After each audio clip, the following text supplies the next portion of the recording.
Karl Marx 1818 سے لے کر 1883 تک کی یہ ہوتے ہیں، اور یہ بڑی جدوجہد کرتے ہیں، اور ان کی جو فلاسفی ہے وہ چین، رشیا اور ویتنام، مشرقی یورپ اور افریقہ، ساؤتھ امریکہ اور بہت سارے ممالک میں ان کی فلاسفی کو بعد میں اپنایا گیا. اور میں آپ کو بتاؤں گا کہ کس طرح انہوں نے اسٹرگل کی، فلاسفی لکھی، ان کو کتنی مشکلاتیں آئیں. تو یہ پہلے سے جو بعد میں جو ان کی فلاسفی تھی، پھر بعد میں تو پھر امریکہ نے کیونکہ ان کے خلاف ہو گیا، سوویت یونین کے خلاف، تو پھر اس کی فلاسفی کو صرف چین نے ہی ابھی تک سوشلزم کو اپنائے رکھا ہے. باقی تو سب نے تقریباً فلاسفی کو ٹوٹ گئی اس کی فلاسفی جو سوویت یونین میں تھی یا دوسرے ممالک میں تھی. پھر ان کی پیدائش ہوتی ہے 1818 میں. تو اس کے بعد ان کے والد جو ہوتے ہیں وہ یہودی بیرسٹر ہوتے ہیں، تو ان کو بھی قانون کی ڈگری کرواتے ہیں. پھر وہ تو پھر بعد میں عیسائی ہو جاتے ہیں. تو یہ اپنا قانون کی ڈگری کرتے ہیں 1836 میں، اور پھر اپنا اس کے بعد پھر یہ پھر 1841 میں پھر ایک آرٹیکل لکھتے ہیں ایپیکیورس، اور جو کہ اس کا پہلا آرٹیکل تھا. اور پھر 1843 میں یہ پھر شادی کرتے ہیں جینی سے، جو ان کی وفادار ہوتی ہے اور آخری حد تک ہر مشکل میں ان کے ساتھ ہوتی ہے. جو بھی ڈیفیکلٹیز ان کے ساتھ ہوتی ہیں وہ ہر اسٹیپ پہ ان کے ساتھ ہوتی ہیں. تو اس کے بعد کیا ہوتا ہے کہ یہ شادی کرتے ہیں، اور یہ پھر اخبار کے ایک ایڈیٹر بن جاتے ہیں، اور پھر یہ فیوڈلزم کے خلاف، جاگیرداروں کے خلاف بڑے پیمانے پر مضمون، آرٹیکل، کالمس وغیرہ لکھتے ہیں. اور پھر ایسے ہوتا ہے کہ ان کی شہرت میں اضافہ ہو جاتا ہے، یہ کیونکہ یہ کمانے کے لیے کرتے ہیں، اور پھر ان کی شہرت میں بڑا اضافہ ہو جاتا ہے، اور سرمایہ اور جو فیوڈلزم ہے، جاگیردار ہے، وہ ان کے خلاف ہو جاتے ہیں. اور اس کے بعد یہ پھر جو ہے نا وہ ان کو اخبار کو بھی بند کر دیتے ہیں، اور ان کو ملک بدر کر دیتے ہیں فرانس سے. اور یہ ٹریویزم میں پیدا ہوتے ہیں، پھر بورنو، اور اس میں یہ اپنی قانون کی ڈگری کرتے ہیں. پھر فردر یہ پھر ان کو فرار کیا جاتا ہے، اپنا ملک بدر کیا جاتا ہے. پھر یہ فرانس چلے جاتے ہیں. فرانس میں ان کے ساتھ ان کا ایک بہترین وفادار دوست اینگلس ان کو ملتا ہے. یہ کچھ دن فرانس میں رہتے ہیں، پھر یہ فردر پھر اپنا انگلینڈ چلے جاتے ہیں، اور پھر مستقل وہاں پہ ایک رہائش کرتے ہیں. اب ان کی جو انگلینڈ میں سب کو پتہ ہوتا ہے کہ یہ ان کا گھر ہے، اور یہ کیونکہ لکھتے ہیں ان کے خلاف، فیوڈلزم کے خلاف، تو پھر سارے لوگ ان کے جمع ہو جاتے ہیں. تو جب جمع ہو جاتے ہیں تو پھر لوگوں کو کھلانے پلانے یا ان کی خدمت کرنے کے لیے ان کے پاس جو بھی پیسہ ہوتا ہے وہ ضائع کر دیتے ہیں. زیور، جینی کے زیور بیچ. تو اس کے بعد پھر کیا ہوتا ہے کہ ان کے حالات بالکل خراب ہو جاتے ہیں، فاقہ کشی آ جاتی ہے. کچھ لوگ تو یہ کچھ دن تو یہ کھانا بھی نہیں کھاتے. یہ پھر نیو یارک ٹریبیون میں کام بھی کرتے ہیں وہاں پہ. اور ان کے یہ کارل مارکس کی اتنی حالات انہوں نے دیکھے. ان کے پاس صرف ایک جوڑا ہوتا تھا، اور وہ بھی باہر سکھاتے تھے، تو کمرے میں ہوتے تھے سوکھنے کے لیے. وہ کیونکہ ننگے ہوتے ہیں تو وہ کمرے میں ہوتے ہیں، باہر ان کا جوڑا سوکھتا ہے تو پھر وہ پہنتے ہیں. اتنی ان کے حالات ہو گئے تھے. اور جب یہ انگلینڈ میں تھے، اور یہ پھر تقریباً یہ کتاب لکھ رہے تھے، داس کیپیٹل جرمنی میں اس کو کہا جاتا ہے. فردر پھر اپنا یہ ان کے حالات پھر ایک خط میں ہوتا ہے جو جینی لکھتی ہے. جینی لکھتی ہے کہ ہمارے حالات اتنے برے تھے کہ ہماری اس کی جو بیٹی تھی، فرانسس کا نام ہوتا ہے، چھوٹی بیٹی تھی، تو وہ اس کی ڈیتھ ہو جاتی ہے. اور مسلسل 3 رات نزلے سے وہ ایک ان کے شکار سفر کرتی ہے، اور اس کے بعد اس کی ڈیتھ ہو جاتی ہے. وہ کہتے ہیں کہ وہ پچھلے کمرے میں وہ اس کی لاش پڑی ہوتی ہے، اور ہم اگلے کمرے میں رو رہے ہوتے ہیں. اور اس دن بھی ہم فاقہ کاٹ رہے ہوتے ہیں، اس دن بھی ہمارا پیٹ خالی ہوتا ہے، ہم نے کھانا نہیں کھایا ہوتا. تو اتنے ان کے حالات ہو جاتے ہیں. اور پھر یہ کہتے ہیں کہ جونس نام کا آدمی نے، اس نے کہا کہ میں تمہیں رقم کچھ دوں گا، لیکن اس نے رقم نہیں دی. اور پھر یہ اپنا ان کے پاس جو تابوت کے لیے بھی پیسے نہیں ہوتے، اور جو ان کے پاس آتے ہیں کچھ بندے، تو ایک شخص کے پاس ہی جاتی ہے، اور اس سے 2 پاؤنڈ لیتی ہے، اور اس سے یہ تابوت لیتی ہے. اور یہ لکھتی ہے کہ جو نا اس خط میں کہ جو چھوٹی بچی تھی، میں اس کے لیے میں نے نہ کبھی جھولا لیا اس کی زندگی میں، اس کھیلنے کے لیے تابوت بھی لیا تو کسی سے بھیک مانگ کے لیا. مطلب ان کے اتنے حالات جو ہے نا وہ شدید، بہت ہی غریب تھے. اور لیکن 10 سال مسلسل محنت کرنے کے بعد اس میں ہمت نہیں آ رہی مارکس نے، اور وہ کتاب لکھتے رہے. اتنے شدید حالات کے بعد بھی فاقوں کے بعد بھی مارکس ہمت نہیں آتا، 10 سال لگاتا ہے کیپٹل دی کیپٹل کتاب لکھنے میں، اور اس کے 2 ایڈیشن اس کے مرنے کے بعد انگلش شائع کر دیتا ہے۔ یہ انگلش کے ساتھ ایک کمیونسٹ مینیفیسٹو بھی لکھتا ہے، اور دا جرمن آئیڈیالوجی بھی اس کے ساتھ لکھتا ہے، اس کی دا پوورٹی آف فلاسفی بھی اس کے ساتھ تو نہیں لکھتا ہے، اس کی کتاب ہے۔ اور ایک ہے contribution to a critique of political economy, یہ اس کی کتاب ہے، اور 10 ڈیپیٹل تقریباً 5 تقریباً ہوگی۔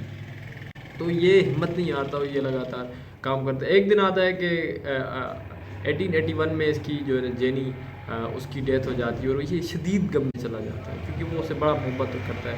پھر فردر یہ کہ جو ہے نا وہ پھر کچھ دنوں کے بعد پھر جو ہے وہ اس کی جو بڑی بیٹی ہے وہ اس کا بھی انتقال ہو جاتا ہے، تو وہ اس کا وہ غم برداشت نہیں کر پاتا، اور انگلش ایک دن جاتا ہے 1883 میں جب اس کی ڈیتھ ہو جاتی ہے، تو وہ کرسی پر لیٹا ہوتا ہے، اس میں شدید بخار ہوتا ہے، یہ طبیعت پوچھنے وہ پھر دیکھتا ہے کہ اس کی طبیعت پوچھنے جاتا ہے، تو وہ کرسی پہ پڑا تقریباً وہ اس دنیا سے چلا جاتا ہے۔ تو یہ اس کی پوری ہول اسٹوری ہے، اور شدید غم کی حالت میں وہ پھر چلا جاتا ہے۔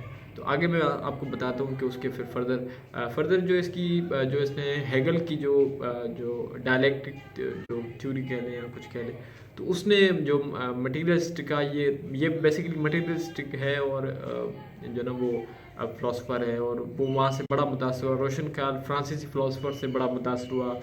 یہ مذہب پہ جو اٹیک کرتے تھے ان کے ساتھ تھا، کہ یہ کہتے تھے یہ بے وقوف بنا رہے ہیں، اور جو نا وہ یہ ایمپریسزم کا حامی ہے، اس کو آپ کہہ سکتے ہیں۔ اور یہ فردر پھر ہیگل کی جو ڈائلیکٹک جو ہوتی ہے اس کو اس کو چینج کرتا ہے، اس کو اپنے پاؤں پہ کھڑا کر دیتا ہے۔ یہ کہتا ہے کہ میں نے اب اس کو پاؤں پہ کھڑا کر دیا ہے۔ وہ یہ ہے کہ یہ بتاتا چلوں کہ یہ کہتا ہے کہ جو ہے نا وہ کہتا ہے، ہیگل کہتا ہے کہ پہلے ذہن کے بعد پھر مٹیریل آتا ہے، یہ کہتا ہے نہیں، مٹیریل پہلے ہوتا ہے، ذہن بعد میں۔ اس طرح یہ کہتا ہے کہ پتھر مٹیریل ہے، وہ تو پڑا ہے، اس میں ذہن نہیں ہے، ٹھیک ہے، لیکن جب چھوٹا بچہ اس میں دماغ ہوتا ہے، وہ پھر ایکسپیرینسز کرتا ہے، تو اس کے بعد اس کا مائنڈ جا کے وہ بنتا ہے، جبکہ پتھر تو وہ ایگزسٹ کرتا ہے۔ تو یہ اس طرح یہ سمجھاتا ہے کہ یہ کیسے تھیوری ہے جو مٹیریلسٹک ہے۔ اور جو دوسری اس کی جو تھیوری ہے ہیگل کی جو تھیسس والی ہے، ڈائلیکٹک تھیسس، اینٹی تھیسس، وہ اس میں یہ بتاتا ہے کہ معاشرے میں کر کے بتاتا ہے کہ جاگیرداری نظام آتا ہے، زرعی انقلاب کے بعد جاگیرداری نظام آتا ہے، لوگ جاگیرداری کرتے ہیں۔ اب جاگیردار پھر جو ہے نا وہ بیٹھنے کے لیے اس کو پیسے چاہیے، تو وہ مزدور رکھتا ہے، وہ لیبر رکھتا ہے، اور وہ لیبر کماتے ہیں۔ اب لیبر کیا ہے، یہ مثبت ہے، ٹھیک ہے، ان کو دیہڑی دیتا ہے۔ اب یہ کیا ہوتا ہے، پھر چند دنوں کے بعد پھر تاجر جو ہے نا وہ مضبوط ہو جاتا ہے، اور تاجر پھر جاگیردار کو کچل دیتا ہے۔ اب یہ نفی ہوتا ہے، اور اس کی نفی کیا ہوتا ہے، پھر جو مزدور ہوتا ہے فیکٹری میں جو کام کرتا ہے، سرمایہ دار جو بوروزہ یہ کہتا ہے، تو اس کی یہ نفی کر دیتا ہے مزدور کیا کرتا ہے، آخر جب وہ اس کا پیک پہ چلا جاتا ہے، تو پھر اس کی نفی کر جاتا ہے، پھر مزدورانہ نظام جو ہے نا وہ ایک آ جاتا ہے۔ یہ ان کی پوری تھیسس بتاتا ہے کہ کیسے تھیسس، اینٹی تھیسس، پھر سائنتھسس، یہ کس طرح یہ ہوتی ہے، مطلب یہ ایک نفی، اسبات میں نفی۔ ہیگل کہتا ہے کہ یہ ساری جو ہے نا وہ سوچ کی ہے، مطلب کہ منصوبے، مذہب، فکر، سب کچھ، فلسفہ، یہ سب سوچ کے۔ یہ مارکس کہتا ہے نہیں، یہ سارا جو ہے نا وہ سرمایہ دار کنٹرول کر رہا ہے، مطلب کہ وہ ایسا ماحول بنا رہا ہے، یہ سب کچھ سرمایہ دار کنٹرول کر رہا ہے۔ یہ مارکس اس کو ڈینائی کرتا ہے، اس کی تھیوری کو۔ پھر فردر جو اس کی میٹا فزکس کی تھیوری ہے، مٹیریل ہسٹری یا میٹا فزکس ہسٹری، یہ پھر اس کے اگینسٹ جاتی ہے۔ یہ کہتا ہے کہ ہر چیز جو ہے نا وہ انسان کی سوچے سمجھے وہ سے ہوتی ہے، انسان چل رہا ہوتا ہے، لیکن یہ کہتا ہے کہ نہیں، انسان کو جو ہے نا وہ کنٹرول کرتی ہے، وہ ہوتی ہے مادیت، مٹیریل چیزیں انسان کو وہ کنٹرول کرتی ہیں۔ اب یہ اس طرح اس کو سمجھاتا ہے، کہتا ہے کہ پہلے جو وہ شکاری دور تھا، تو اس میں سب کچھ برابر تھے، سب کو شکار کرنے کا حق تھا، کوئی بھی کتنا بھی کر سکتا ہے، جو مرضی آگے کر سکتا ہے۔ لیکن جب جاگیردارانہ نظام آیا، تو اس نے ایک جو جاگیرداری نظام جو تھا، اس نے جو تیر کمان تھے، تو دوسرے ٹولز آ گئے، اور ان کو آ گئے، اور غلام اور آقا کا سسٹم ہوا، اور امیر اور غریب کا سسٹم ہوا، اور غلاموں کو کہا گیا کہ جو وفادار ہوگا وہ مطلب کہ، اور مذہب کو بھی استعمال کیا گیا، ریاست کو بھی استعمال کیا گیا، کس کے خلاف، جو مزدور طبقہ تھا اس کے خلاف، جو غریب طبقہ تھا اس کے خلاف۔ تو یہ کہتا ہے کہ مطلب اسی طرح یہ پھر استحصال کرتے ہیں مزدوروں کا، اور پھر معاشرے میں ایک انیکولیٹی آ گئی، برابری مطلب کہ نا برابری آ گئی. تو یہ پھر فردر اس کو پھر بتاتا ہے کہ مذہب بھی ان کی مدد کرتا ہے.